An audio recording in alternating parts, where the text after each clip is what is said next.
So let's talk about somebody who is tuning in, say they're 40 and beyond, male or female, and maybe they haven't prioritized building that power, that muscle.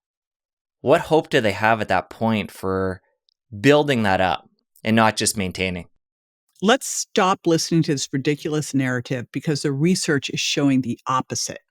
The research is showing that older muscle is no different than younger muscle. There are some specific things that we can see in aging muscle, but we can counteract all of them. So this idea that you cannot build muscle as you age is absolutely ridiculous and wrong. And I actually am stronger and more powerful at 61 than I was at 25. I am in better shape now than I was then. And just, I started lifting weights when I was 16. So I've always lifted weights. I literally did it with the high school football team because girls didn't go to gyms back then, right? So I want to just preface it with that. Now, when I went to get a DEXA scan, I took my husband with me, and my husband's been athletic his whole life and eaten healthy his whole life. And this is why it's so important to start this whole thing with really understanding what your weight's made up of, and also understanding, doing some basic tests to know your fitness level. So we go to do this, and a DEXA scan has been used for years to look at bone mineral density, but now they're able to look at your skeletal muscle and your body fat, and also where that body fat is located.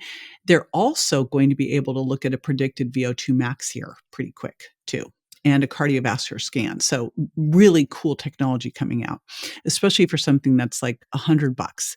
So we went and did this. And what's interesting is my husband, now, women have about 10 to 15% essential fat on our body. That's how much, fat we need to have to survive. So a healthy woman will have somewhere in the 18 to 25% body fat range. If she's super athletic, maybe she's 15%.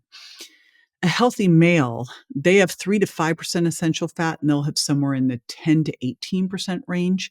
And these were the norms I learned in grad school. What I've discovered is they've made these norms bigger now. And I'm like, I'm not buying into that narrative because that's not right. Like, these are body fat is not healthy to carry around when you get too much of it, especially if it's visceral adipose tissue. So Tim's body fat, athletic guy, eating healthy, exercising, was 25%. Kind of shocking. And there were some things I'd say he was like kind of phoning it in at the gym between you and me.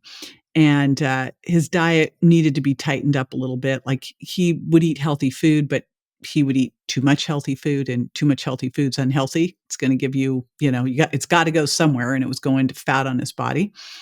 So over the course of 8 months, he actually dropped 27 pounds of fat and put on 24 pounds of muscle at 58. And I will tell you that now at 59, he is in the best shape of his life. He is stronger than he's ever been. He's lifting, doing beach volleyball with people half his age. And so I say that because there is this narrative out there that, we can't build muscle, that you should be just trying to slowly decline. And I really want to flip that script to go, you know what?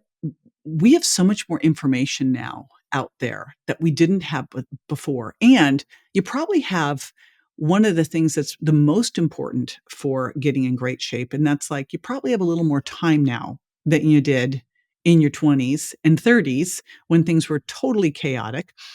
And so you can, and if you kind of forgot to work out over the last decade or two, right? Or maybe you've just been doing walking, you can absolutely turn this around. Whether you're 40, 50, 60, 80, you can turn this around. So the big takeaway is don't buy into that narrative. I just want to crush that narrative that's out there because the studies aren't showing it to be the case at all.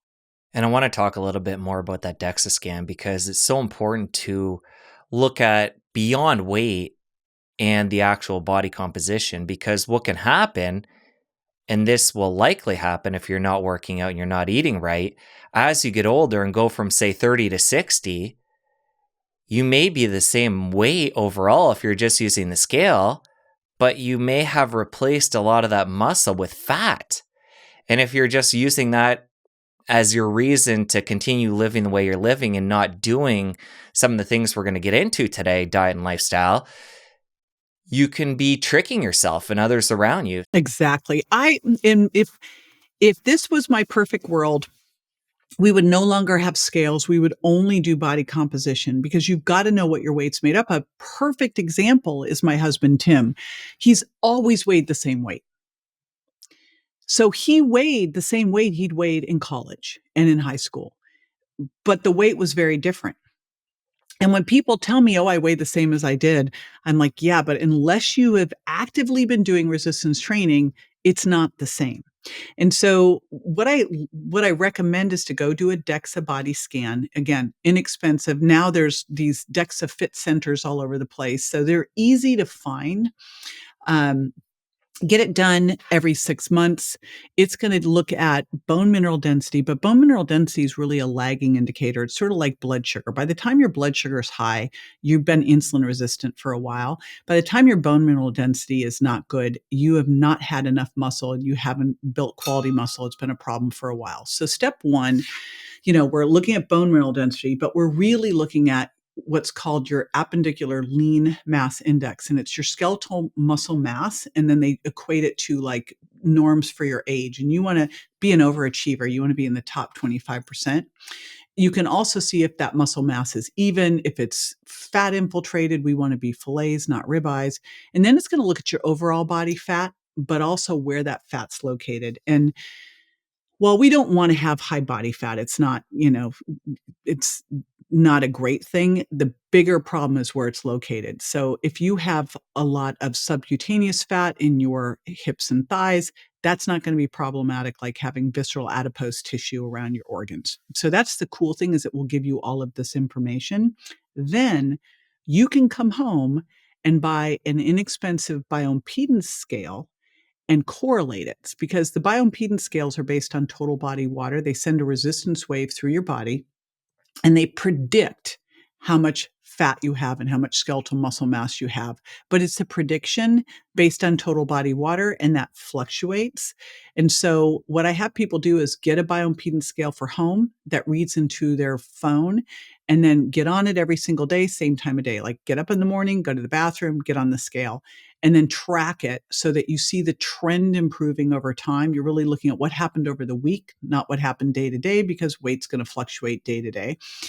And making sure that your total body water is increasing while your body fat's decreasing, that you're holding on to or building muscle while you're losing fat. And improving body composition, losing weight. Like if you wanted to lose weight, I'd say, you know what? Eat more of a very low carb so that you get rid of all your glycogen stores, moderate to high protein and some fat, low calorie diet, and sit on the couch, or even go low protein, higher fat, low carb, sit on the couch, because you'll lose muscle, you'll lose total body water, and you'll lose weight fast, and you'll damage your metabolism, right? But if you're doing what my husband did, where he basically dropped fat, put on muscle, it's like watching grass grow.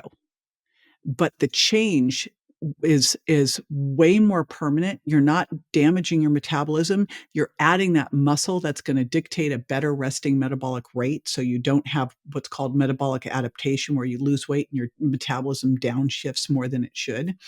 So it's super critical. You have to track. You have to know what your weight's made up of. The other important thing there is not just do your weight, but the way you can monitor that visceral adipose tissue is to add in a waist measurement. And I like to do a waist to height, because being 6 feet tall, I was like, why should I have the same ideal waist measurement as a 5 foot tall person? This makes no sense. But there's Bluetooth tape measures too. There's one from a company called Renpho, Renpho, and that will read into your phone. So once a week, you can do your hip and your waist, because I like to do waist to hip and waist to height, and it will give you the averages over time as well. So you can correlate that all with that DEXA. So DEXA 1 to 2 times a year, bioimpedance daily, waist and hip weekly. And you mentioned bioimpedance, being able to get one of those pretty affordably. Is there a certain brand of that you recommend? So Renpho has a $20 one. So that's why I say there's like, you can't even make a price objection anymore on these. I have a $5,000 Tanita bioimpedance scale at home. These things used to be really expensive. Renpho now $20 on Amazon. Oxaline Pro, not on Amazon, has got the highest ratings out there. Both of those have a Bluetooth piece to them. Both of them read me higher than a DEXA does. But again, it's like anything. It's like using an Aura ring for HRV. You're just monitoring the change, right? It's not going to be as accurate as other things. If you enjoyed that clip, you're going to want to head over here and catch the full episode. I'll see you over there. This idea that you cannot build muscle as you age is absolutely ridiculous and wrong. And I actually am stronger and more powerful at 61 than I was at 25. I am in better shape now than I was then.